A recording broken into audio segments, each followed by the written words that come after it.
maju bersama damaikan Indonesia. Keadilan merata di negaraku tercinta. Mari topang bersama damaikan Indonesia. Rakyat adil sentosa seutuhnya. Di sini tempatnya untuk bersuara rakyat Indonesia.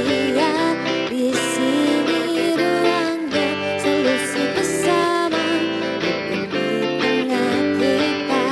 Di sini tempatnya untuk bersuara rakyat Indonesia. Di sini ruangnya solusi bersama hukum di tengah kita. Hukum di tengah kita.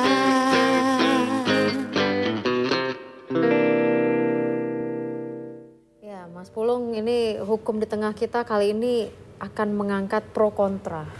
Pro kontra sebuah Biasanya RUU juga kan pro ya, kontra. pro kontra. Biasanya kita juga ngurusnya pro Tapi kontra. hari ini kita pro kontranya yang lebih besar lagi Yang sih. lebih besar karena memang ini undang-undangnya masih dirancang, Tapi sudah rame. sudah rame. Ada yang bilang baik, ada juga yang bilang buruk. Bahkan sudah ada yang demo ini. Bang. Udah ada yang demo. Kita coba lihat dulu bagaimana liputan teman-teman di lapangan.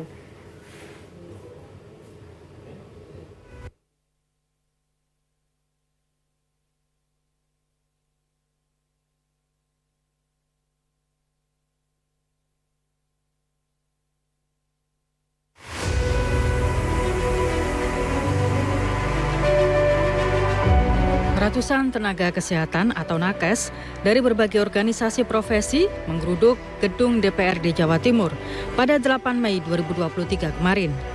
Mereka memprotes dan menolak rancangan Undang-Undang Kesehatan Omnibus Law dikarenakan undang-undang tersebut tiba-tiba muncul tanpa melibatkan organisasi profesi nakes dalam pembahasan secara menyeluruh. Organisasi profesi nakes yang ikut dalam aksi ini adalah Ikatan Dokter Indonesia (IDI), Persatuan Perawat Nasional Indonesia (PPNI), dan Persatuan Dokter Gigi Indonesia (PDGI). Korlap Aksi Dr. Arif Bakhtiar menyatakan bahwa organisasi profesi nakes memang pernah dilibatkan hearing oleh pemerintah. Namun saat ini rata-rata organisasi profesi nakes dianggap tidak ada. Pemerintah justru melahirkan organisasi profesi baru dan pihaknya sendiri tidak tahu organisasi profesi itu seperti apa. Jadi seolah-olah nakes ini ditelikung. Arif menyebut pasal-pasal dalam rancangan undang-undang yang bisa mengkriminalisasi nakes telah diserahkan ke DPRD Jatim. Ia mencontohkan salah satunya pasal yang dinilai mengecewakan nakes adalah organisasi profesi dianggap tidak ada dan tidak ada perlindungan hukum bagi nakes jika terjadi apa-apa. Nakes yang salah bisa dipidanakan. Arif menegaskan dalam rancangan undang-undang itu disebutkan bahwa jika ada kegagalan dalam menangani pasien, nakeslah yang patut disalahkan, mengingat dalam draft pasien berhak sembuh. Sementara itu anggota Komisi E DPRD Jatim, Dr. Benyamin Kristianto menuturkan akan menindaklanjuti tuntutan para nakes dan berharap pemerintah tidak melaksanakan Undang-Undang Omnibus Law. Ya, ini masalahnya ada yang diakui, ada yang kemudian tiba-tiba muncul baru. Makanya beberapa organisasi ini menganggap janganlah digunakan seperti ini. Nah, gitu. selama ini ada, terus tiba-tiba dianggap tidak ada. Nah, mungkin itu bisa tanya. Tidak diakui. Kita nanti akan ngobrol dengan narasumber. Kita coba sapa dulu. Kita sapa dulu yang hadir di studio ya, Mas Pulung ya. Dari Sekretaris DPC Peradi Surabaya ada Bapak Dr. M. Zamroni SHMH. Pak Zamroni, selamat malam. Terima kasih sudah hadir. Dan ini juga dari Pak Sudarto, pengamat hukum ya Pak, dari SHM. Dari PD Kolegal ya. Dari PD Kolegal. Terima kasih Pak Sudarto. Kita juga langsung terhubung dengan Ketua IDI, Ikatan Dokter Indonesia, IDI Jatim, Bapak Dr. Sutrisno SPOG Konsultan. Dok Sutrisno, selamat malam, Dokter. Selamat malam, Assalamualaikum warahmatullahi wabarakatuh. Dokter, langsung saja dokter, kalau dari IDI statementnya seperti apa menanggapi tentang RUU Kesehatan ini? Terima kasih Mbak, Mas. Pertama, sejarah menunjukkan bahwa dokter dan tenaga kesehatan itu selalu menyertai perjuangan bangsa, ya. Sebelum merdeka, selama merdeka, dan peranan ini di banyak negara juga terbukti itu. Terus yang kedua, kalau sampai orang atau kor berbaju putih yang kerjanya bisanya tekun ngurusi orang sakit ini kok ngurusi jalanan, di jalan ini pasti ada sesuatu yang demikian hebat sampai kita khawatir, sampai kita tidak bisa ngempet ya, sampai kita tidak bisa menahan, sehingga kita harus turun. Karena selama ini apa yang kita salurkan itu buntu gitu ya. Jadi saluran-saluran formal tidak bisa, akhirnya ya kita mencari solusi atau saluran yang lain. Terus yang ketiga, banyak hal-hal yang sebenarnya tersembunyi di bawah permukaan dari undang-undang yang sangat cepat membentuknya ini. Jadi undang-undangnya sangat cepat sekali membentuknya. Banyak hal-hal yang terjadi di permukaan yang tidak sama dengan di bawah permukaan, dan sayangnya di bawah permukaan itu kita para dokter, tenaga kesehatan ini yang paham. Apa yang paling krusial, Dok, yang menjadi kekhawatiran? Jadi yang paling krusial adalah ke depan layanan kesehatan, kualitas layanan kesehatan dan proses atau profil layanan kesehatan depan itu akan berubah. Di mana bahwa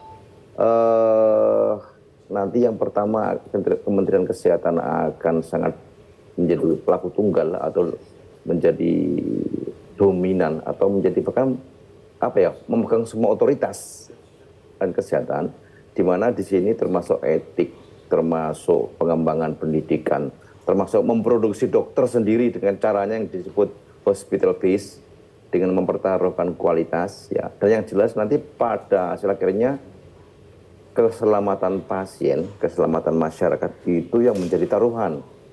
Karena dengan berbagai macam organisasi profesi yang dimungkinkan timbul di dalam undang-undang ini, profesi dokter dan nakes, dan berbagai macam etik, karena setiap organisasi profesi nanti akan mempunyai etik tersendiri, dan mungkin panduan tersendiri juga. Jadi akan terjadi kekacauan di dalam memberikan layanan kesehatan, standar kesehatan, dan standar etik, dan juga standar ilmu yang ada, dan itu pasti luar biasa, dan kedepannya masyarakat pasti akan merasakan bahwa itu adalah suatu kerugian. Karena kalau banyak standar, banyak etik, banyak tinjauan ilmu, yang mengaudit juga kan bingung, kok macam-macam, tergantung versi siapa gitu, versi siapa ini yang sangat kita khawatirkan ke depan, sehingga kemunduran akan terjadi dalam hal ilmu, dalam hal kualitas dan kesehatan, dan tentu saja masalah keselamatan pasien ini sekali lagi menjadi concern kita, karena masalah tenaga kesehatan dokter ini jujur saja dan nakes ini boleh saya bilang bahwa hanya kita yang mengerti betul tentang kondisi, tentang bagaimana sebuah ilmu dan sebuah layanan kesehatan itu sedang terjadi. Baik Dok, kita rehat dulu sebentar, nanti kita lanjutkan lagi ya Mas Pulung untuk diskusinya.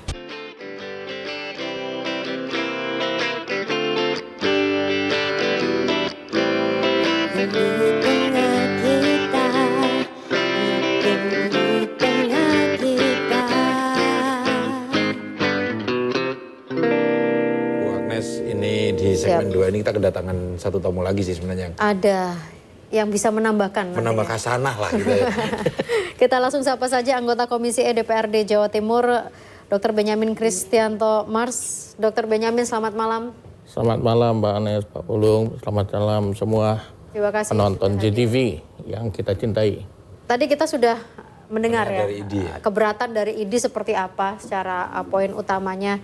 Dr. Benyamin juga pastinya sebagai anggota Dewan sudah menerima kemarin ya unek-unek dari teman-teman rekan profesi. Monggo, gimana ini yang bisa disampaikan pada kesempatan malam hari ini? Ya, jadi kemarin kita sudah menerima dari teman-teman 5 profesi. Jadi dari ID, PDGI, terus IB, bidan, PPNI, perawat, sama AIA, apoteker. Jadi kita sudah menerima mereka. Memang yang mereka sampaikan ada beberapa poin gitu ya. Yang mereka sampaikan salah satu adalah soal terburu-burunya, soal public hearing-nya, terus soal kalau nggak salah soal ada teman sejawat yang diberhentikan begitu kalau nggak salah. Terus satu lagi topik tentang apa ya? Jadi ada 4 topik begitu ya. Nah, itu yang disampaikan. Jadi prinsipnya kita menerima dan kita sudah tahu bahwa keputusan itu kan datangnya dari RI ya. Karena ini undang-undang jadi diputuskan di pusat begitu. Oh, satu lagi kasus kekerasan di Lampung diambil contoh terhadap dokter-dokter. Nah, jadi ada beberapa hal yang menurut saya ini langsung masuk ke topik kita. Oh iya. Siap. Oh siap. Nanti saya juga harus berbagi dengan pengamat hukum dan ini dari Pradi seperti apa tanggapannya. Jadi ada beberapa topik misalnya soal public hearing. Nah memang betul saya harapkan rancangan undang-undang di Jakarta ini tentu harus melalui proses. Dan kita percaya juga bahwa DPR RI dan teman-teman daripada Dinas Menteri Kesehatan dan bidang-bidang yang terkait juga tidak akan seceroboh mengambil suatu keputusan yang tidak tepat. Begitu. Nah oleh karena itu 5 organisasi itu harus dilibatkan dalam public hearing itu. Jadi mereka menyampaikan undang-undang mereka memberikan masukan-masukan dan masukan itu bisa dianalisa. Begitu. Kebetulan saya dari Partai Gerindra dan kami punya namanya Kesira, Kesehatan Indonesia Raya. Dan salah satu teman kami dokter di Kesira itu juga masuk dalam Komisi 9. Dr. Swirsam. Jadi beliau juga ikut membantu dalam menggodok itu. Supaya keputusan-keputusan itu ya tidak terlalu menyimpang daripada yang ditakuti rancangan undang-undang tersebut. Itu yang seperti tadi. Nah, memang kemarin sempat ada beberapa teman bercurhat dan itu juga saya rasakan sendiri sebagai seorang dokter bahwa pada saat COVID boleh dibilang pahlawan tanpa tanda jasa itu adalah tim medis. Banyak teman-teman dokter kita yang meninggal, banyak teman-teman perawat kita yang meninggal. Pokoknya semua bidang kesehatan itu kalau kita nggak nanganin mereka kan juga siapa yang mau nangani lagi gitu pasien COVID. Ya mau nggak mau kan kita yang harus tangani. Begitu. Nah mudah-mudahan perjuangan teman-teman kita, perjuangan teman-teman waktu COVID sehingga menyelamatkan bangsa ini dari COVID itu menjadi pertimbangan pada mereka yang sedang membuat rancangan undang-undang itu. Jadi intinya kalau dari Dewan menerima dan memang RUU ini masih harus digodok lebih lanjut lagi begitu ya? Ya betul. Ini kan dalam proses terus. Ya, artinya dengan keluhan-keluhan yang disampaikan oleh teman-teman profesi itu seharusnya bisa didengar di pusat begitu ya? Betul. Makanya saya waktu diundang JTV saya hadir, salah satu yang saya harapkan siaran JTV ini bisa sampai ke mereka. Oke. Begitu. Sehingga mereka bisa ngerti bahwa tolong perjuangkan teman-teman kami dari 5 bidang ini, gitu maksud saya. Dokter, perawat, dokter gigi, apoteker, lalu bidan, tolong didengarkan perjuangan mereka. Itu harapan kami, begitu. Baik. Supaya pada saat nanti rancangan undang-undang kalau seandainya jadi undang-undang disetujui, maka dia benar-benar sudah dipertimbangkan dari segala aspek. Termasuk dari aspek-aspek hukum ini begitu. Oke, nanti saya ingin tahu poinnya dari Dr. Benyamin apa yang harus didengar oleh pusat, tapi kita bergeser dulu ya Mas Pulung ya. Ya mungkin ke Pak Zamroni dulu ya. Oke, monggo. Dari Peradi catatannya seperti apa? Ya, baik, terima kasih. Saya akan bicara secara umum ya. Jadi kalau tadi Dr. Benyamin ini kan profesi dokter juga, sehingga mungkin lebih melihat pada aspek dokter dan tenaga kesehatan. Kalau saya berbicara secara umum dari praktisi hukum ya, saya lihat memang secara prinsip kalau undang-undang dibuat dalam satu omnibus law itu menurut saya lebih bagus. Hanya saja, ini catatannya, hanya saja memang RUU kesehatan ini banyak sekali yang masih perlu dikoreksi. Tidak hanya harus mendengarkan dari pihak tenaga kesehatan misalnya. Masyarakat juga perlu didengar. Karena banyak sekali catatan, salah satu contoh misalnya ketika masyarakat kemudian mengadukan ke Majelis Kehormatan Disiplin misalnya. Dan di undang RUU ini sudah tidak ada lagi istilah MKDKI, nggak ada. Dan majelis ini sudah tidak memasukkan unsur sarjana hukum. Sebelumnya MK DKI itu ada sarjana hukum, 3 orang dari unsur sarjana hukum. Tapi di RU ini tidak lagi ada sarjana hukum. Hanya dari tenaga medis dan kemudian tenaga kesehatan. Tidak ada lagi. Sehingga masyarakat tidak terwakili di sana. Satu. Yang kedua kemudian ketika ada laporan misalnya diputus oleh majelis disiplin, itu ada sistem banding yang banding itu ditangani oleh Kementerian Kesehatan. Masalahnya siapa yang nangani sana? Apakah menteri atau orang-orang dari kementerian siapa? Kapasitasnya seperti apa? Itu tidak jelas. Banding ke kementerian gitu saja nggak jelas. Masyarakat kan jadi tidak ada perlindungan hukum. Gitu. Dan banyak sekali catatan-catatan yang kemudian merugikan dari pihak pasien misalnya. Ketika bicara soal rekam medis, itu di Undang-Undang Praktek Kedokteran, rekam medis itu dokumennya itu milik dokter atau fasilitas pelayanan kesehatan. Isinya itu milik pasien.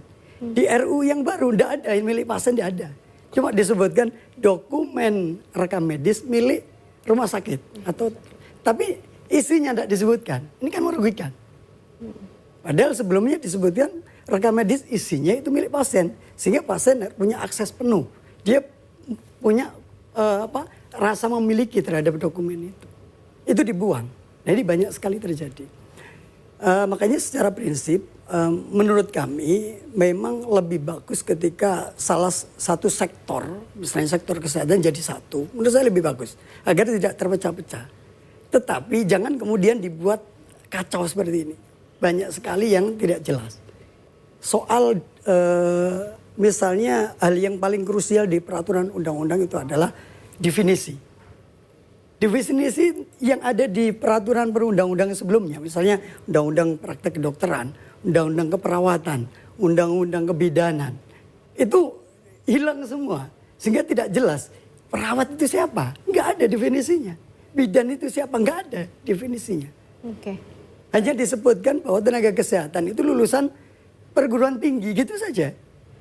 Semua orang, saya juga lulusan perguruan tinggi. Jadi maka saya bias bisa ya, jadi masuk di sana. ya. Tapi ketika masuk Kemenkes apakah tidak menjadi lebih baik karena di situ adalah yang saya kan Kemenkes pasti juga kumpulan banyak orang sih Pak gitu. Betul, tapi kan tidak juga mewakili masyarakat misalnya. Masyarakat kan kalau di pengadilan kan jelas ya jenjangnya itu misalnya jelas. Masyarakat bisa akses. Tapi kalau ke kementerian siapa yang bisa mengakses?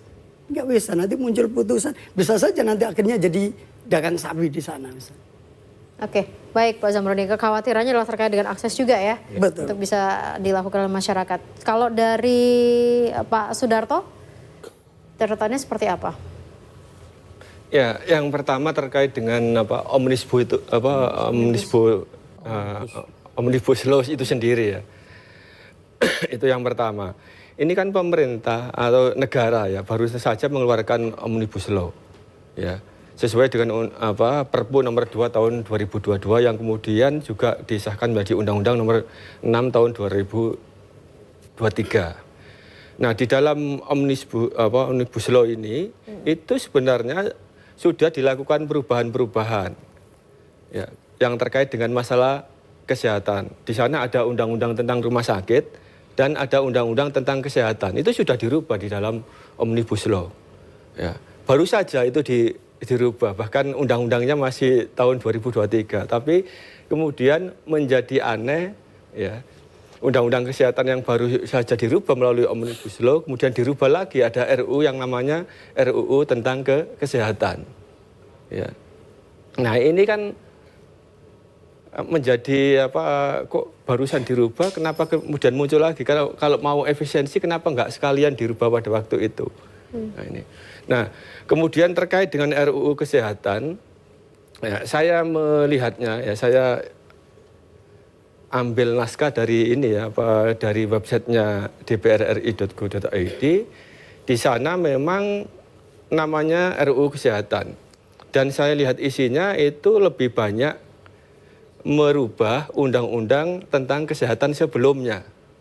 Ya. Tapi di bagian akhir, seperti yang disampaikan oleh Dr. Zamroni tadi, undang-undang ini ternyata mencabut undang-undang lain. Ya.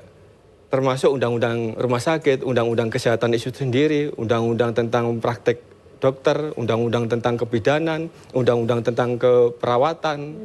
Nah ini kan menjadi aneh. Undang-undang ini tidak pernah mengadopsi, mengatur isi undang-undang keperawatan, kebidanan dan seterusnya tadi yang dicabut tadi masuk menjadi ini materi dalam RUU Kesehatan, tapi kemudian tahu-tahu dicabut semua. Nah, seperti ditanyakan tadi ini, kemudian aturannya ngikut yang mana kalau dicabut? Kalau ini namanya Omnibus Law, seharusnya undang-undang ini ya kalau mau mengatur undang-undang yang lain yang dicabut tadi, seharusnya ini dimasukkan dulu, baru yang lainnya itu dicabut, nggak ada. Ya, lebih banyak bicara tentang undang-undang kesehatannya. Terus untuk yang praktek dokter, kebidanan, perawat itu nanti merujuk kemana ini nanti kalau memang jadi ada ini memang persoalan. boleh dibilang merugikan rekan-rekan profesi. Kalau dari sisi layanan sendiri? Kalau dari sisi layanan memang di sana diatur. RUU ini menjadi lebih baik? Di Omnibus Law yang sebelumnya ini yang Perpu itu sebenarnya juga diatur mengenai pelayanan.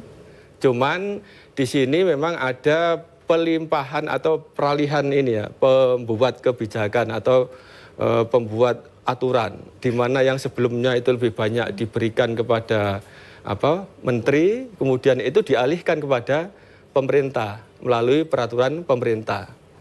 Ya, dan ada juga yang diberikan kepada daerah.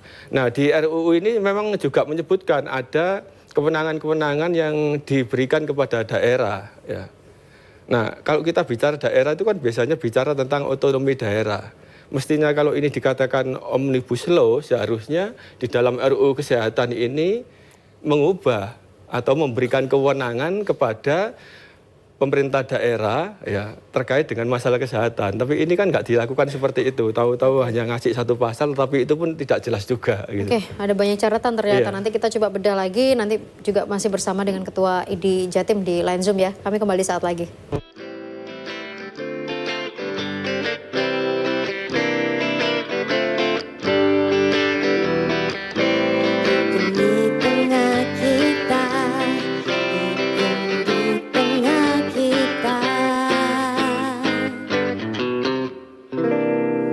Tadi dari obrolan kalau kita bedah ada keberatan profesi, benar, keberatan juga dari sisi masyarakat karena mungkin tadi ya dikatakan mungkin tidak bisa mengakses dan segala macam ya. Ada yang mengatakan bahwa organisasi kesehatan mengklaim bahwa pemerintah dianggap malah mengorbankan kualitas ini nantinya ketika Omnibus Law ini hadir gitu. Mengorbankan kualitas, tapi jangan lupa ada juga yang kemudian mengatakan bahwa ketika ini ditarik oleh Kemenkes secara pusat itu berarti tidak ada lagi yang dalam tanda kutip bermain nih dengan teman-teman profesi. Nah itu yang mungkin harus kita tanyakan sama teman-teman di OP sih. Nah ini Kak, kalau dalam forum ini berarti kita kemana nih Mas Pulung? Pak Sutrisno, ya, karena OP yang ada. Dokter Sutrisno, monggo Dokter Sutrisno. BPNI bisa bicara. Wah Pak Nur Salam, Prof Nur Salam hadir nih. Sudah hadir, BPNI. Ketua DPW Persatuan Perawat Pengurus Nasional Indonesia BPNI Jawa Timur, Prof Nur Salam. Monggo. Ya, mohon izin. Baik, Assalamualaikum warahmatullahi wabarakatuh. Waalaikumsalam warahmatullahi wabarakatuh. Poin saja, jadi pada hari kemarin saya ikut di Jakarta dan mewakili dari BPNI bersama 4 profesi lain untuk audiensi diterima oleh di PMK, kemudian di Istana di KSP gitu ya. Di KSP. Di KSP ya. Jadi intinya sebenarnya begini. Jadi boleh nggak saya share screen? Saya poinnya supaya boleh dibantu teman-teman untuk share screen-nya. Untuk share screen mungkin. Baik, sambil saya baca. Nomor ya, 1. Sambil proses ini. Jadi pemerintah dalam hal ini Kemenkes terlalu memaksakan dan terlalu terburu-buru tentang RUU Kesehatan Omnibus Law yang bisa diundangkan tanpa mengajak 5 organisasi ya untuk ya berdiskusi ya, duduk bersama itu. Itu yang nomor 1 yang saya rasa menjadi catatan dari kita semuanya. Yang kedua, tidak mau mendengarkan aspirasi yang telah dituangkan dalam naskah akademik dari sekber 5 organisasi tadi. Jadi sebenarnya sudah disusun itu mulai pasal per pasal dari tim ahli termasuk dari 5 organisasi tadi. Sehingga banyak substansi yang tadi, jadi saya tidak bicara tentang substansi kecilnya, jadi substansi-substansi yang hampir semuanya tidak ada. Sudah dicontohkan tadi, misalnya organisasi sudah nggak ada lagi organisasi profesi, perawat itu PPNI, dokter ID itu sudah hilang semuanya, termasuk tadi jadi nggak karu-karuan ya, jadi definisi menjadi tidak jelas, termasuk menghilangkan pasal-pasal. Saya kira di kedokteran juga, di keperawatan itu ada 66 pasal, itu hanya 2 yang ada. Jadi perawat apa itu jadi nggak jelas juga. Ketiga, di sini kelihatannya ada upaya-upaya ya. Jadi public hearing itu kelihatannya hanya kamuflase, dan itu lebih banyak pada, lebih mendengarkan pada ada organisasi yang kesehatan yang di situ sebenarnya ya saya tidak tahu, mungkin umurnya baru 1 tahun, baru dibentuk dan seterusnya itu. Di situ ada 17 yang tertulis di situ. Nah ini lebih mendengarkan itu, sehingga ada upaya-upaya membenturkan kita ini gitu ya. Dari 5 OP ini seperti kedokteran itu sudah 73 tahun, 74 tahun lebih dan seterusnya, itu sudah rasa ini yang ketiga. Yang keempat, inti substansi sebenarnya kalau kita melihat sebenarnya memang banyak tadi sudah diungkit. Tapi kalau kami dari organisasi terutama di keperawatan, itu saya sebut namanya ada 3K. K pertama itu bentuk pengkerdilan organisasi, jadi pelemahan. Tidak ada peran apa-apa, untuk apa organisasi didirikan? Kalau di situ perannya tidak ada. Bagaimana rekomendasi untuk surat izin, bagaimana surat tanda registrasi, dan masih banyak lagi. Ya, itu saya rasa bentuk-bentuk pelemahan. Bagaimana tadi itu Sutrisno juga menyampaikan tentang kode etik dan seterusnya. Nah, yang kedua adalah bentuk daripada kapitalisme dan liberalisme. Itu jelas-jelas ada apa ini sebenarnya? Saya reses, mohon maaf ini, terus digarap terus ya, dan banyak sekali hal yang menjadi pertanyaan kita. Sehingga dimungkinkan kalau STR tanpa batas waktu dengan seleksi misalnya perawat dokter asing yang dengan mudah akan ke sini, itu saya rasa juga menjadi persoalan bagi kita semuanya. Nah, yang ketiga menurut saya adalah kriminalisasi yang tadi sudah dikatakan. Bagaimana terjadinya suatu pelanggaran-pelanggaran yang sebenarnya tidak dilakukan oleh oleh tenaga kesehatan maupun medis, itu ada sanksi-sanksi yang. Nah, yang terakhir sebenarnya kemarin kita sebenarnya ini kebetulan kami kemarin diajak juga oleh dokter presiden eleknya ID, Dr. Sutrisno, yang beliau menyampaikan, Pak Slamet ya. Jadi kita tidak menolak ya, tapi tahapan-tahapan dalam alasan-alasan tadi harus diperhatikan. Dan yang kedua adalah perlu pelibatan stakeholder ya. Stakeholder dalam ini ya tadi dari ahli hukum juga mengatakan dari organisasi profesi, mendengarkan dari masyarakat dan seterusnya. Sehingga ini akan ada suatu hal yang menarik, tapi tidak mungkin instan seperti itu menggabungkan, mencabut dari 9 undang-undang ya kalau nggak salah. Yang kita lihat dari 5 OP ini ada 3 OP yang ada di kedokteran tahun 2004, perawatan 2014, kemudian di bidan 2019. Kemudian ada lagi undang-undang rumah sakit dan seterusnya. Nah ini saya rasa itu pun prosesnya saya yakin itu tahunan ya, tidak instan hanya 4-5 bulan yang tiba-tiba seperti itu. Nah ini menjadi pertanyaan-pertanyaan. Baik. Jadi itulah yang mungkin jadi pemikiran-pemikiran kami tidak bicara substansi. Saya yakin para ahlinya ada banyak di sini. Baik. Tapi itu yang tuntutan kami yang harus didengarkan di sana. Artinya pelibatan OP ya Pak ya yang harus. Iya, jadi banyak yang kita lihat itu ya persoalan-persoalan itu akan menjadi dampak yang luar biasa lah bagi organisasi, bagi kelangsungan kehidupan profesi itu sendiri ya. Karena nanti misalnya pendidikan harus hospital base ya. Kita jadi bingung ini nanti jadi yang terutama perawat. Jadi perawat ini ya nggak bisa berkembang jadi profesional lagi sudah seperti itu. Baik, Prof. Ya, ini catatannya kita boleh simpan juga. Saya kembali ke Dr. Sutrisno dari ID. Dr. Sutrisno? Ya. Jadi dengan Omnibus Law ini kan 9 undang-undang yang sebagian besar lex spesialis itu dicabut. Jadi lex spesialis itu sudah sangat tepat untuk profesi yang memang beda. Jadi dokter, perawat, bidan, apoteker, dokter gigi itu beda. Jadi nggak sama gitu. Itulah kenapa ada undang-undang lex spesialis. Ini dicabut semuanya di situ ya. Yang tidak terwadai dengan baik di dalam Omnibus Law. Terus yang kedua, sebenarnya pasal-pasal itu kalau kita cermati dari satu pasal ke pasal, ya, yang sebanyak 400 lebih, itu sebenarnya comot saja. Dengan mencoret yang tidak sesuai dan memasukkan kata-kata yang sesuai dengan para pembuat undang-undang. Nah ini Jadi setelah historisnya, secara filosofisnya, ya itu tidak cocok, tidak menyatu, karena hanya comot mengganti yang tidak sesuai dengan keinginan dan menambahkan sesuai dengan keinginan. Yang ujung-ujungnya banyak sekali pasal-pasal yang bertabrakan kalau dilihat satu persatu. Itulah makanya apakah itu dokter, perawat, profesi kesehatan, ahli hukum, orang pendidikan pun kalau melihat kelemahannya pasti banyak banget, karena memang luar biasa ini di dalam itu saling bertentangan, Mbak.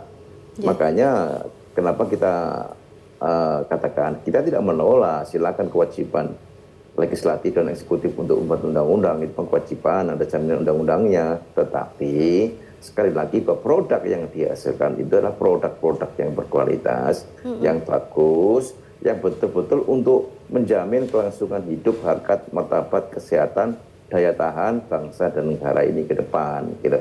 Jangan hanya menyenangkan orang tertentu, kelompok tertentu saja, gitu. Jangan hanya investasi saja, gitu. Apalagi investasi dibanding kesehatan. Negara itu akan hancur kalau masyarakatnya kesehatannya itu tidak bagus. Makanya itulah concern kita, karena petugas kesehatan, dokter ini sudah berpuluh-puluh tahun mendampingi bangsa dan negara ini, dan kesetiaan itu tidak akan berubah, gitu. Itu kira-kira dasarnya. Oke. Dengar dari para OP ini.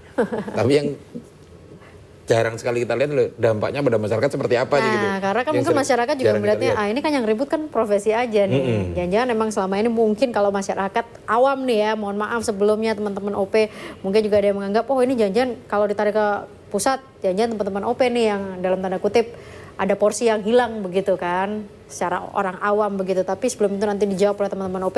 Dr. Benyamin dari DPRD, biasanya RUU ini apa bahasa kalau Surabaya mak ujuk-ujuk gitu, tiba-tiba nanti disahkan gitu kan. Sementara di sini masih ada banyak suara yang harus didengarkan. Nih nantinya bisa dibatalkankah atau ya nanti ini ya kita boleh bersuara tapi di sana tetap aja jalan terus gitu? Ya tadi kita sudah sampaikan bahwa ini tetap keputusan di pusat, Mbak. Nah ya itu masalahnya. Nah, jadi gimana? Yang tadi Mbak Agnes bilang mungkin saja kita bersuara menjerit-jerit. Di sana jalan terus, mungkin saja hal itu terjadi. Makanya beberapa poin itu yang harus menjadi catatan kita bersama. Beberapa poin itu tadi, organisasi itu tidak boleh dibubarkan. Karena organisasi itu sebagai tambahan buat memberikan masukan-masukan dari kelima organisasi itu. Nomor 2, tetap harus ada yang namanya public hearing yang disampaikan tadi Prof. Nur Salam, bahwa public hearingnya jangan basa-basi. Artinya. Tapi kalau dari Dewan Jatim sendiri gimana, Dok? Kenapa, Dok? Artinya Dewan Jatim ini punya peran seperti apa untuk bisa membawa suara ini supaya membuat ini terdengar lah ya, membawa ini terdengar supaya paling nggak sedikit mempengaruhi lah supaya RUU ini. Kemarin itu dari Wakil Ketua sudah menyampaikan ini akan terus diteruskan pada Komisi E bidang kita. Dan kita akan memberikan catatan pada ke pusat, begitu kan? Nah, tadi kan kita juga bilang, sekarang ini Mbak, kekuatan viral itu bukan kecil Mbak. Kekuatan viral itu luar biasa. Kadang-kadang tertulis dengan viral, lebih kekuatan viral. Lalu pemerintah pusat juga mestinya mengerti. Dokter-dokter itu termasuk kayak kami-kami ini dan perawat dan lainnya, dilahirkan begitu kita jadi dokter, kita udah sumpah Hipokrates, kita harus membantu orang dengan setulus hati. Kalau sampai dokter-dokter, perawat bidan dan segala macam turun ke jalanan, artinya itu something wrong. Kita bukan pembisnis. Kalau kita pembisnis, kita turun jalanan mungkin maksudnya apa? Gitu kan? Tapi kalau kita sampai turun ke jalanan yang basically-nya adalah menolong orang, sosial, itu kan berarti ada sesuatu. Tapi kembali tadi saya bilang, percayakan pada pusat untuk kalau bisa ini kita viralkan terus supaya kalau Mbak Ana nanya, kira-kira tetap diketok atau tidak? Insting saya bilang tetap diketok. Biasanya begitu ya? Ya, insting saya bilang begitu. Tetapi prosedur nggak Pak untuk tetapi kita harus memperbaiki supaya ketokan itu benar-benar bermanfaat kan? Ya. Bermanfaat untuk semua orang. Artinya buat dokternya, buat hukumnya, masyarakat. Contoh tadi disampaikan oleh Pak Ketua PPNI, Prof. Sampaikan ada kriminalisasi. Ya. Contohnya dari bidang hukum. Pradi bilang, tadi kita dengar bahwa ini takutnya malah kekuatan hukum tidak ada. Kalau ditarik ke pusat, nanti keluhan komplain bagaimana. Nah dari bidang ini aja, satu dengan ini pro and kontra, ataupun masih ada miss dalam pandangan, begitu ya ceritanya. Nah itu semua butuh waktu sebenarnya untuk meluruskan itu, sehingga dari sisi teman-teman dokter tidak dianggap kita ini dokter, perawat, bidan nanti. Kemarin teman saya, Mbak, mau ada operasi. Dia bilang, ini susah nih pasien ini. Pasien ini nyawanya udah setengah mati. Tapi kalau aku operasi, dia tambah mati, keluarga nuntut aku. Gak aku operasi, kemungkinan juga dia mati. Nuntut lagi ya Pak ya? Nuntut juga. Jadi akibatnya itu yang disampaikan tadi, terjadi kriminalisasi. Oleh karena itu dari sudut pandang itu harus kita memandang bukan dari satu sudut. Maksud saya mesti kita memandang sudut dari skala. Umumnya tadi disampaikan rekam medik, umumnya sedikit aja rekam medik. Ya. Memang rekam medik itu sifatnya rahasia. Pasien itu pada saat pulang dia dapat resume medis. Dibawa begitu. Jadi itu artinya sudut pandang kita mesti kita hanya memberi catatan untuk ke pusat, Pak. Sebentar, nanti kita lanjutkan lagi. Iya.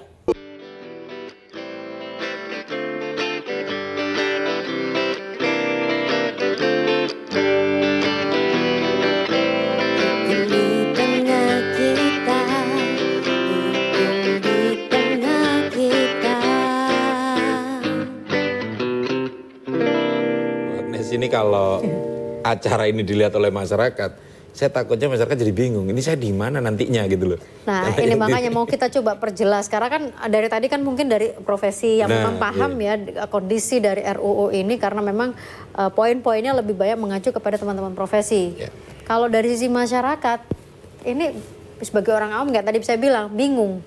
Ini sebenarnya RUU kesehatan ini buat siapa sih? Apa sih untungnya, dampaknya buat masyarakat? Mungkin dari Pradi atau dari Pak Sudarto, dari Pak Zamroni dulu.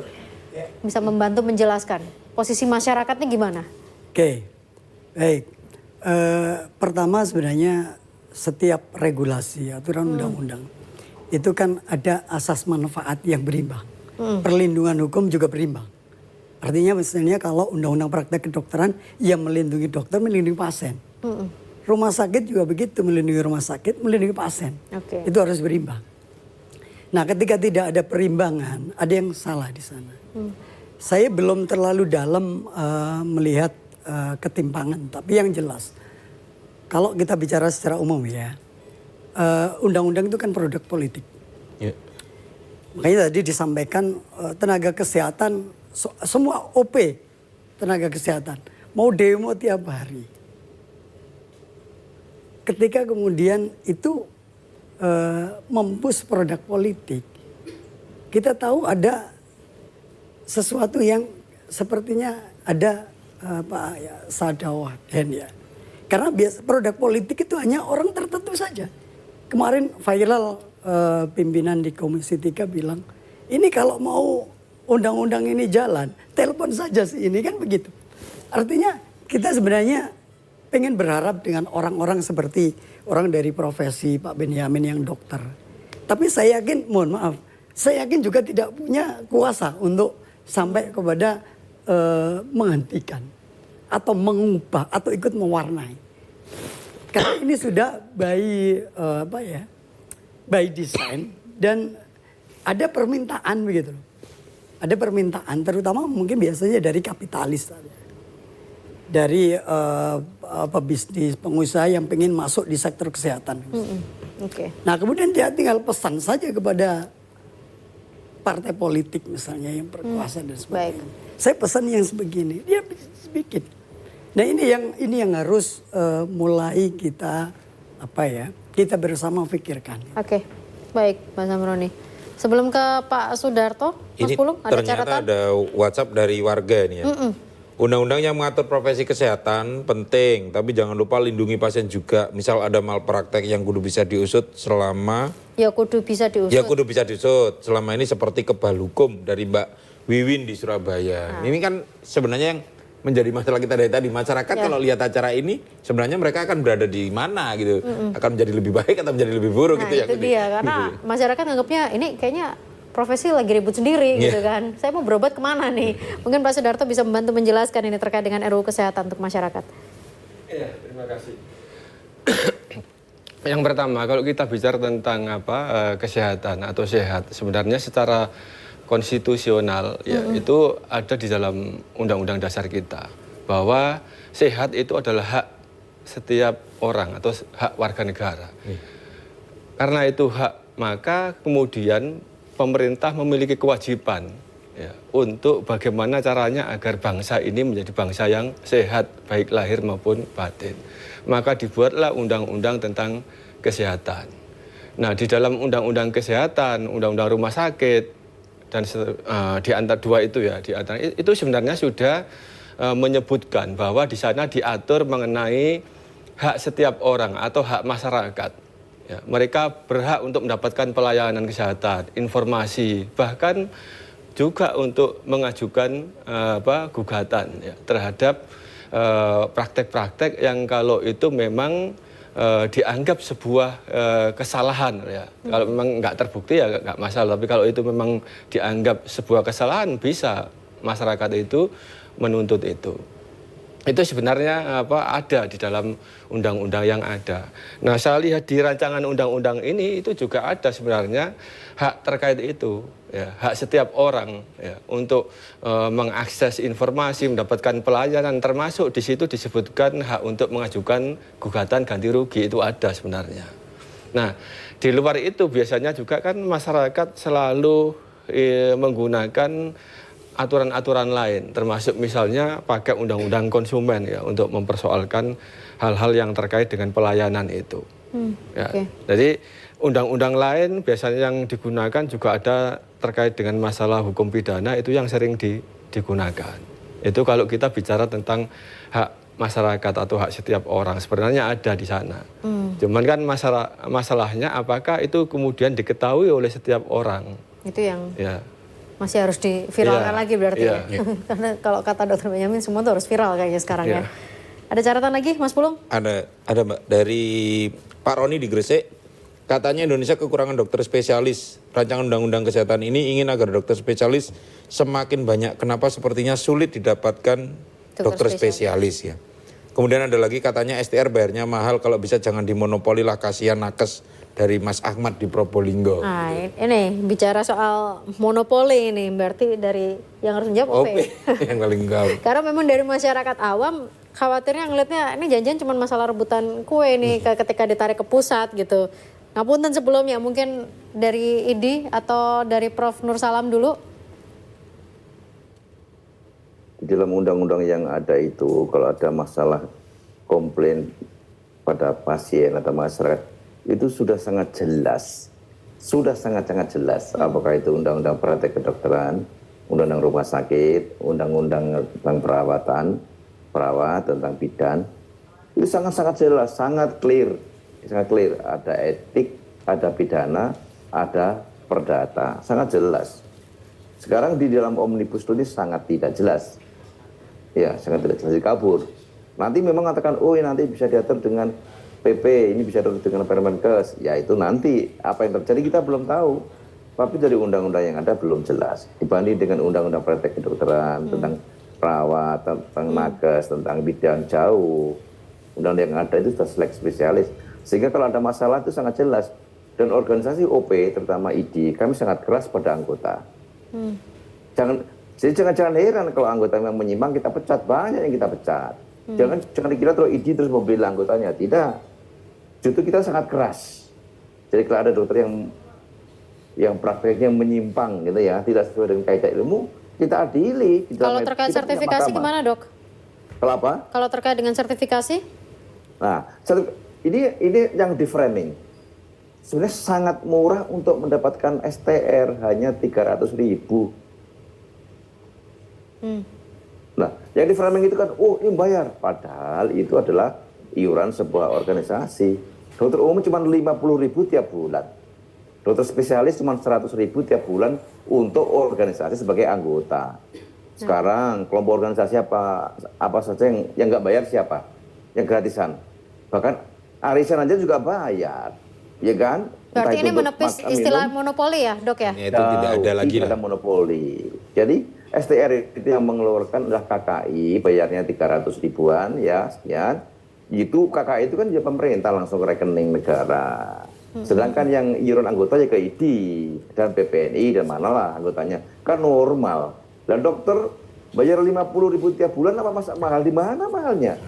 Yang mahal itu adalah ketika 5 tahun sekali dibayar. Lah itu yang jadi mahal, ya kan? Coba izin setiap bulan setor 50 ribu, kan nggak mahal. Saya kira itu yang sering disalahartikan masyarakat. Nggak ada mahal. Dan nggak ada rebutan kue, nggak ada yang dapat kue. Semuanya STR itu 300 sekian itu untuk negara. Langsung masuk kas negara. Ya itu yang sering diviralkan yang nggak tepat dan saya katakan itu fitnah gitu. Baik dok, terima kasih untuk jawabannya. Kita rehat dulu sebentar.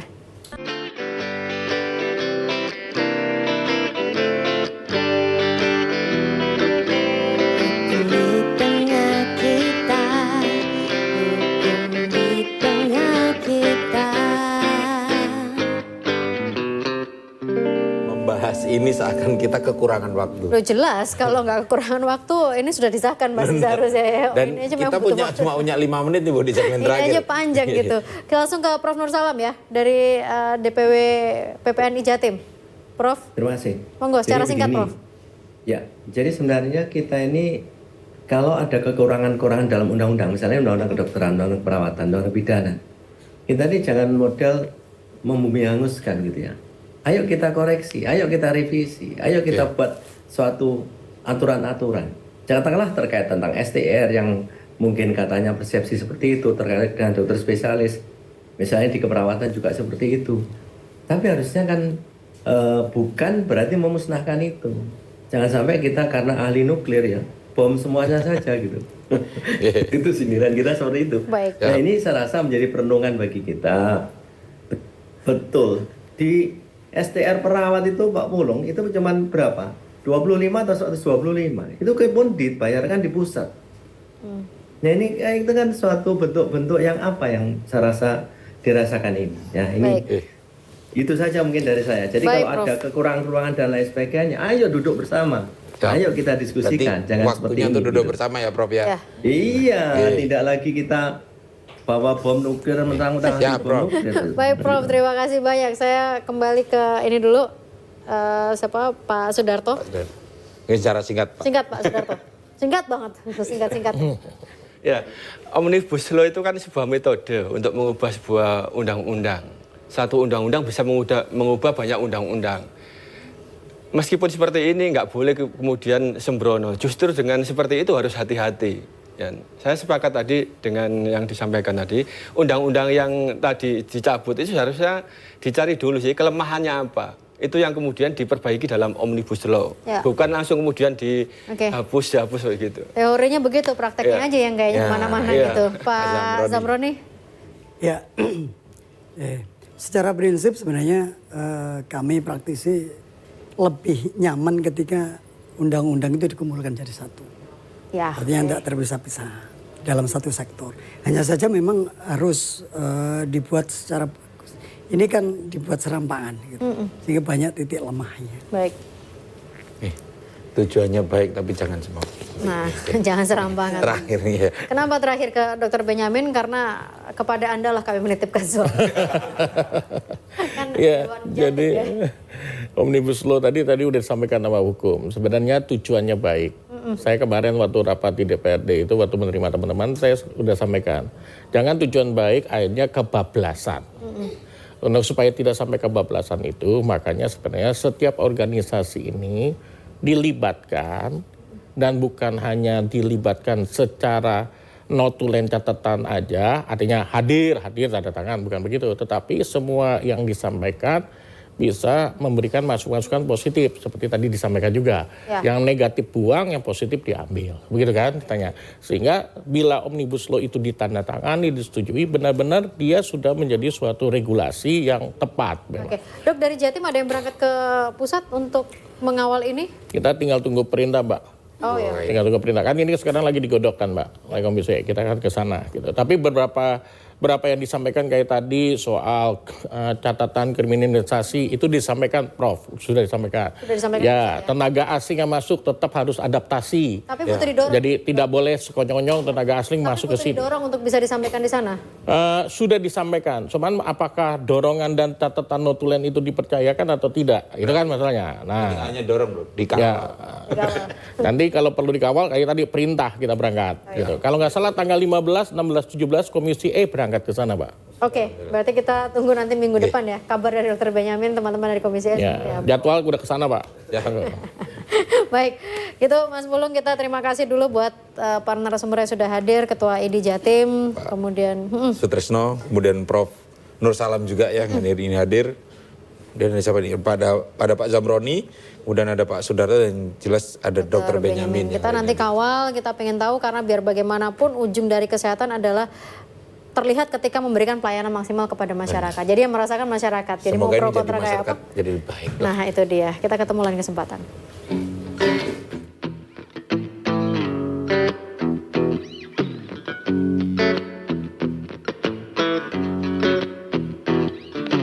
Kalau cinta sudah dibuang, jangan harap keadilan akan datang.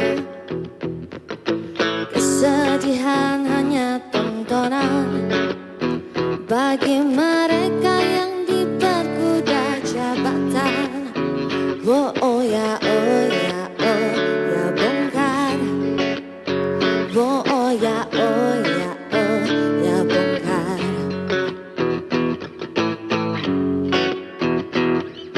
Sabar, sabar, sabar dan tunggu. Itu jawaban yang kami terima. Ternyata kita harus ke jalan, robohkan setan yang berdiri mengangkang. Oh ya, oh